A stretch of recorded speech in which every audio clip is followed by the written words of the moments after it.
I'd like to thank everybody for coming here tonight, taking the time out of your day. I'm going to be informing you on the topic of artificial intelligence. It is one that I find especially interesting. It is more part of our everyday lives than any of us seem to realize. From Amazon Echo to our Siri on our phone to Tesla now coming out with self-driving vehicles. If someone had told you 15, 20 years ago that we'd have devices in our house that was capable of responding to our voice interactions with it, with all the information known on the internet, you would tell that person they're crazy. Yet here we are having those in our home today. Now imagine what is possible in the next 10 to 15 years. We're at the beginning of a very long journey when it comes to artificial intelligence. Andre LeBlanc last year in his TED Talk said that we have barely reached 1% of the capability that is yet to come. AI is defined as any technological device that perceives its environment and then takes action in order to have a better chance at reaching its goal. Right now, when change occurs, technology often fails, but the future of artificial intelligence is being able to adapt and change to situations. The benefits for now, I believe, will far outweigh any possible downfalls or cons that it may have. A major field I believe that it's going to benefit is the medical field. Right now, the third leading cause of death in the United States is due to medical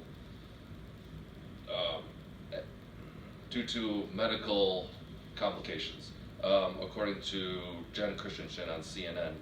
So with the possibility of air being taken out of the equation, I believe that'll be a large benefit in that field. We can also test medicines out on programs such as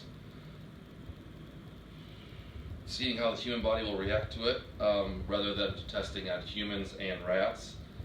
If, for example, if you wanted to find a cure for cancer, what better way to do it than test on a virtual human being, where you could test millions and millions of times instead of on an actual lab rat. Artificial limbs are also becoming more readily available. They're now making limbs that can actually respond to what your brain tells it to do. Military capabilities is also a strong field of study. I believe this will benefit. From drones to robots, I think all of us know someone who's been in the military, who knows someone that's lost a loved one, and I do believe no one deserves more respect and applause than our military members, but why not try to replace them with something that cannot be taken, cannot have life taken from it. I believe that is something that is very important to the future. Also, mundane tasks that we perform every day, boring, repetitive tasks, can be taken care of by this artificial intelligence, which will free up time for us to do more creative activities. Another benefit is machines do not make error. So to err is to be human. If a machine makes an error, on the most part, it is because of programming gone wrong by humans. These are just a few reasons every major technology company in the world is investing more and more money into artificial intelligence. Like Megan Neal said in 2014 TED Talk, the artificial intelligence race in Silicon Valley is on. Now, along with the multiple benefits we're going to get from artificial intelligence, there's also cons. Artificial intelligence itself now, I believe, is not inherently good or bad. I believe that it is how it is implemented.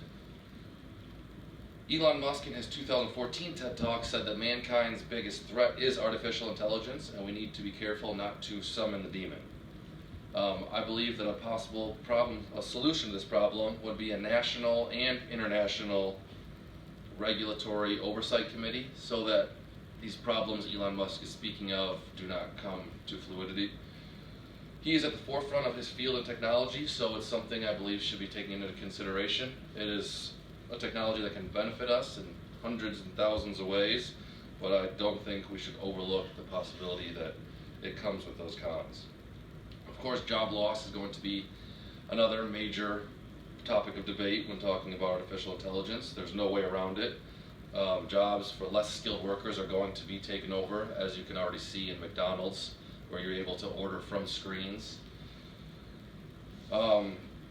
200 years ago, 90% of the labor force was in agricultural fields. Now it is down to 2%. I believe the same concept can be applied when talking about artificial intelligence.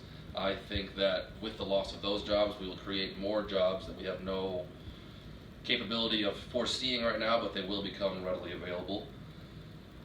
The concentration of power, I believe, also could be something that we need to worry about. You can put so much power in the hands of few. This future can be scary to think of, but it is coming whether we want it to or not. I believe having a positive outlook is a good way to go about it, and I am happy and excited for the opportunities it's going to bring us. Thank you.